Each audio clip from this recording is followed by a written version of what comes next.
10 years ago, except I was in an award ceremony similar to this, graduating Armstrong Elementary School. I can tell you that I wasn't necessarily concerned about the awards. I was more concerned about how I was going to get to the reception afterwards. I was more concerned how, hey, you know what? How long are my parents going to let me stay up so I can play back in the day? Game Boy Color, Pokemon Red, Yellow, Blue. You guys know about Pokemon Red? I've been a 6th grader. I've been there, and I've done that. I survived, and you will too. My name is Joshua Anton, and I'm a graduate of Northern Virginia Community College. I am a student at the second best business school in the country, University of Virginia, McIntyre School of Commerce. And finally, yeah, I'm a proud graduate of Armstrong Elementary School. And in today's speech, I hope to give you a very simple message, that you should always believe in your dreams. Make them a reality. To convey this message, I'm going to give you 3 simple stories. So a little bit about myself. I'm Korean, Russian, and Polish. And si yo puedo hablar español también.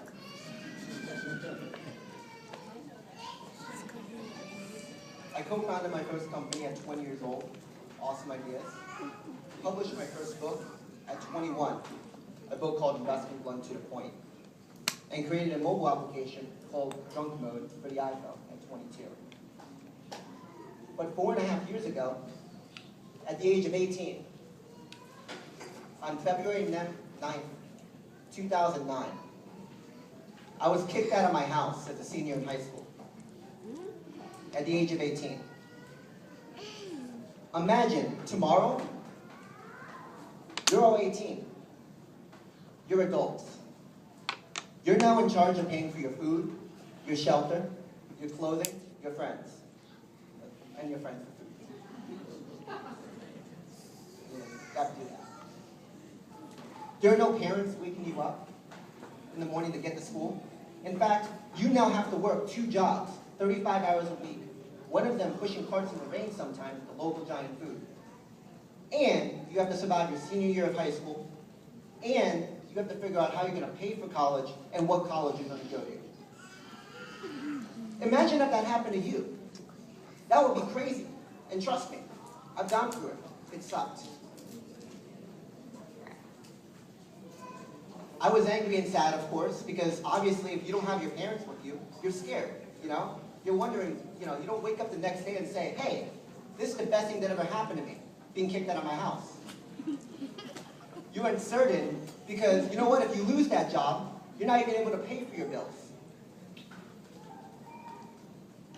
The lesson I give you with this story is very simple. No matter where you are, no matter where you start, it's going to be fine. And if you have a dream, don't give it up.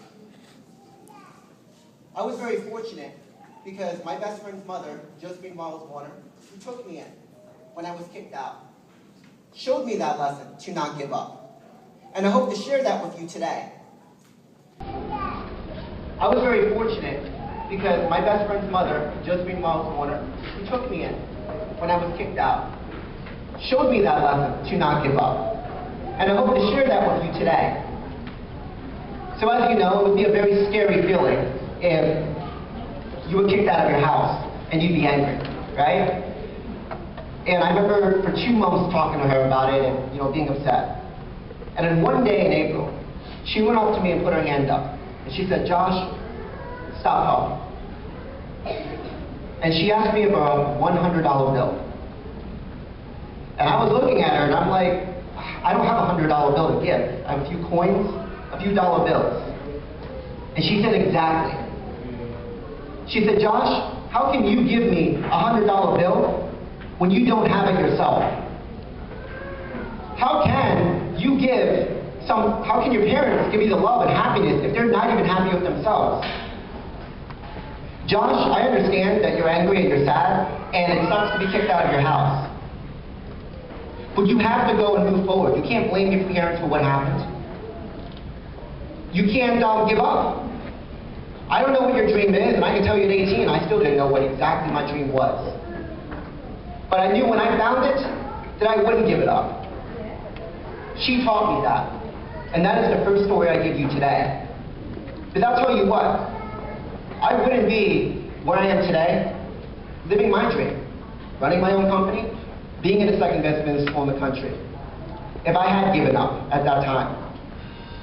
Every one of you guys and gals in this room are going to go for something that's going to challenge you. And it's going to make you want to say, I want to give up. This is too hard. And I'm here to tell you that's fine. Things will get tough. Life will suck at times. But don't give up. Keep moving forward. That's my first story. My second story is a little bit more fun. It's how I learned how to ride a bike. How many of you in this room know how to ride a bike? Come on, raise your hand like you don't care. Come on. All right. So I'm here to tell you that you all are cooler than I am. Because I didn't learn how to ride a bike until I was 18 years old. Wow. Now trust me, you can laugh at me. It's cool. I've gotten a lot of people, you know.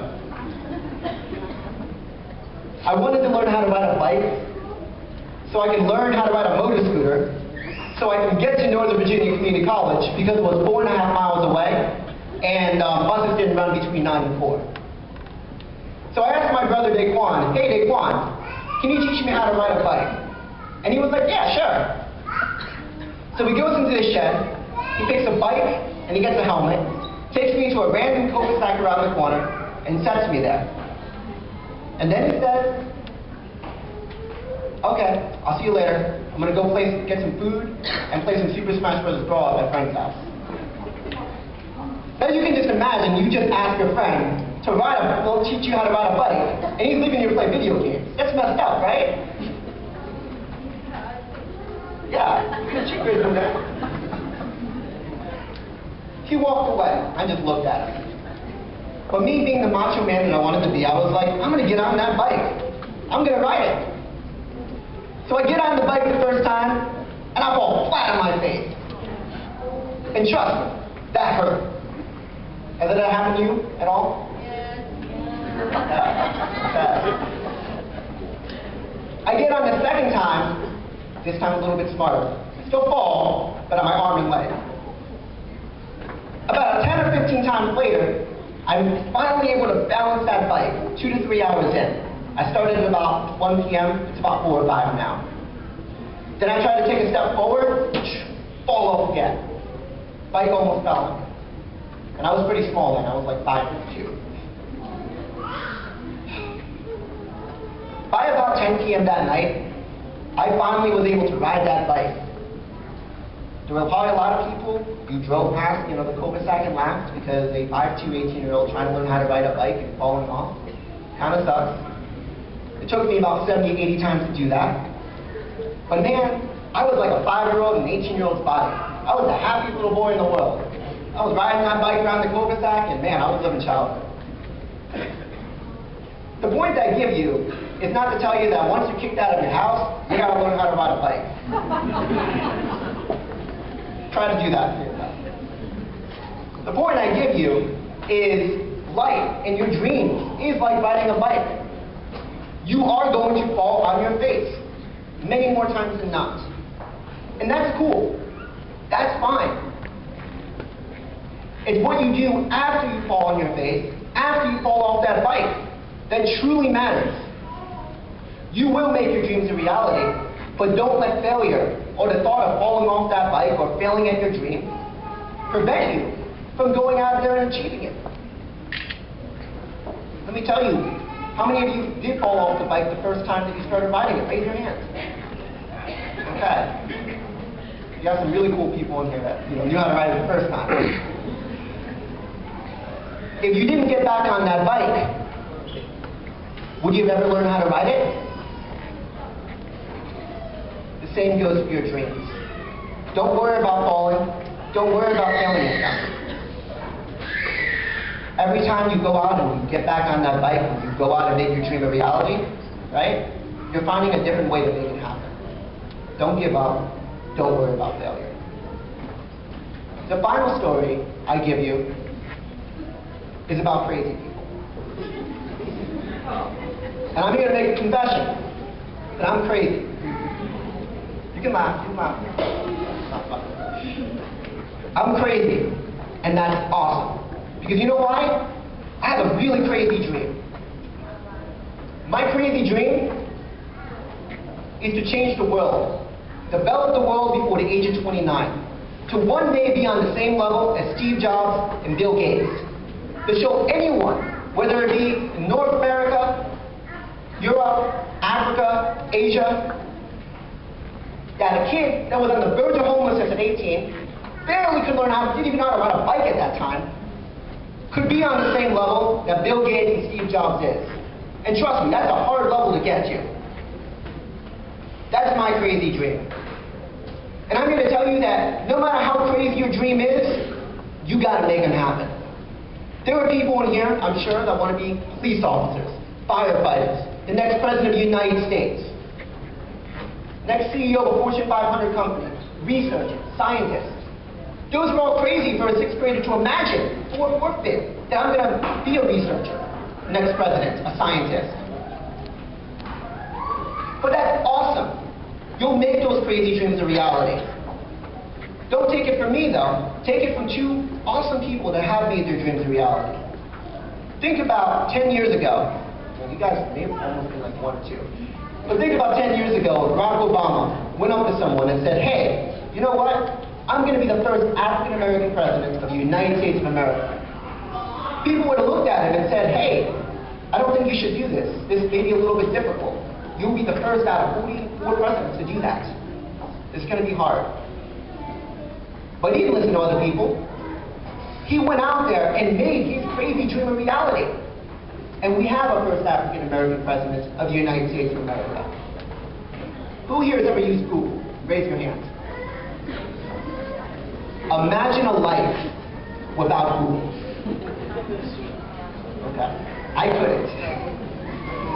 Larry Page and Sergey Page, the inventors of Google, imagine about 15 years ago if they went up to the people and said, you know what, I'm going to create a website called Google that consolidates the world's information in one place. So if you want to search cat pictures on the internet, you'll find every single cat picture. Or Dora. Or Bob the Builder. He made that crazy dream a reality. And that was crazy at the time to go up to someone and say that. And trust me, that was a hard pitch to investors. But he did it. So did Barack Obama, and so did many people in this world. Crazy people change the world. The very simple lesson I give you in my keynote today is don't give up, no matter how hard it gets. It's about where you want to be. Don't worry about failure. It happens. Move on, learn from it, and make that dream a reality. And finally, go out there and make your crazy dream a reality. Thank you.